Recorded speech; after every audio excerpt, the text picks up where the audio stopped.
Once upon a time, in a small, forgotten village, nestled between rolling green hills, lived a young man named Ilara. Unlike the other villagers, whose lives were tied to the rhythm of the seasons, planting in spring, harvesting in autumn, Ilara's heart was tethered to the stars. Every night, while others slept soundly, he would climb to the highest hill, lay back on the cool grass, and lose himself in the vast, glittering expanse above. He didn't just see stars. He saw constellations as ancient heroes, planets as wandering souls, and nebulae as cosmic paintings. His dream was simple, yet to the villagers, it was absurd. He wanted to create a map of the heavens, a perfect chart of every single twinkling light. The village elder, a wise but practical man named Kale, would often find Ilara on the hill. "The stars are beautiful, lad," he'd say, his voice raspy with age, "but they won't fill your belly. Your destiny is here, in the soil that fed your father and his father before him."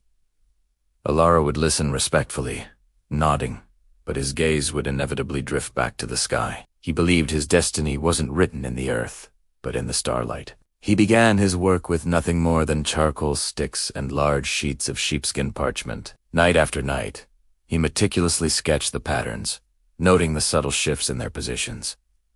It was slow, painstaking work. The villagers whispered, "Some wit," pity others with scorn. "He's chasing moonbeams," they'd say. "He's lost his mind to the night sky." One day, a traveling merchant passed through the village. He saw Ilara's strange, sprawling charts, and instead of mocking them, his eyes widened in wonder. "I've traveled from the sun-scorched south to the frozen north," the merchant declared, his voice booming, "but I have never seen anything like this. Young man, these are not just drawings.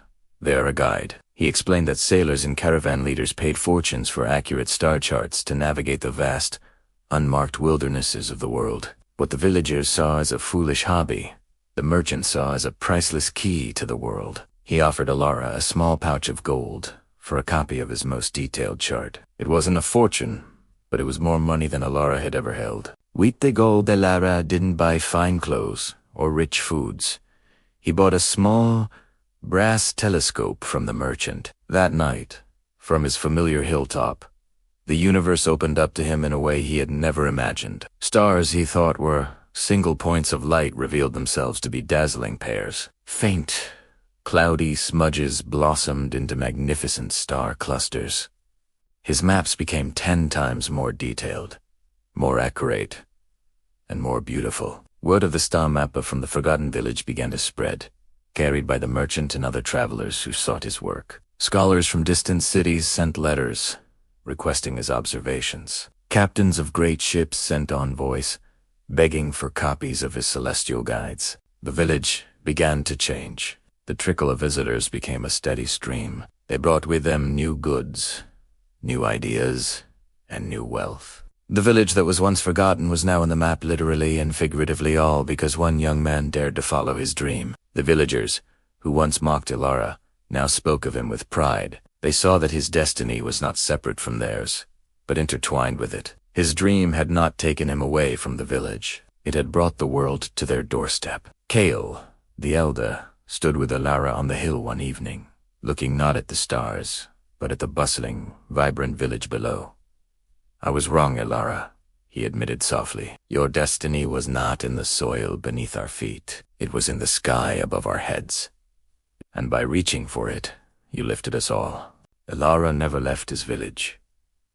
He built a small observatory on his favorite hill, a place where village children could come and look through his telescope, their eyes wide with the same wonder that had captured him as a boy. He taught them the names of the constellations and the stories behind them. He showed them that a dream, no matter how distant it seems, is worth chasing. And so, the boy who dreamed of the stars didn't just map the heavens. He charted a new destiny for himself and for everyone in his small corner of the world, proving that sometimes the most impractical dreams are the ones that change everything. Thank you so much for joining us on this journey through the stars. We hope this story inspires you to follow your own dreams, no matter how high they may seem. If you enjoyed this story and want to continue improving your English with us, please like this video, subscribe to our channel, and hit the notification bell so you won't miss our next adventure.